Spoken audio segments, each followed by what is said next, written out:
ஒவ்வொரு வருஷமும் நோபல் பரிசு நிறைய துறைக்கு வந்து கொடுக்கப்படுது மக்களே. So physics, chemistry, peace, literature, economics, அது மட்டும் இல்லாமல் மெடிக்கல் இல்லாட்டி பிசியோலஜி இதுக்குன்னா கொடுக்கப்படுது.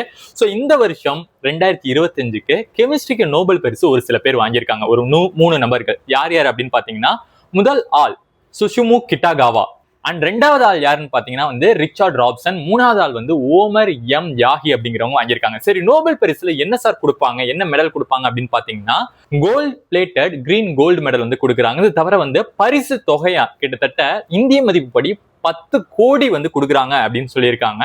சரி, உங்களுக்கு ஒரு கேள்வி மக்களே. சோ நோபல் பரிசு 1901 இருந்து வழங்கப்படுது.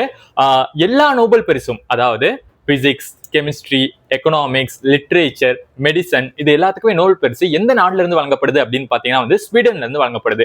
ஆனா பீஸ், அமைதிக்கு மட்டும் வேற ஒரு நாட்டுல இருந்து வழங்கப்படுது. அது எந்த நாடுன்னு உங்களுக்கு தெரிஞ்சா அதை மறக்காம கமெண்ட்ல பதிவு பண்ணுங்க. இதே போன்ற யூஸ்ஃபுல்லான வீடியோக்கு நம்மளோட வெராண்டா ரேஸ் சேனலை ஃபாலோ பண்ணிக்கங்க. நன்றி.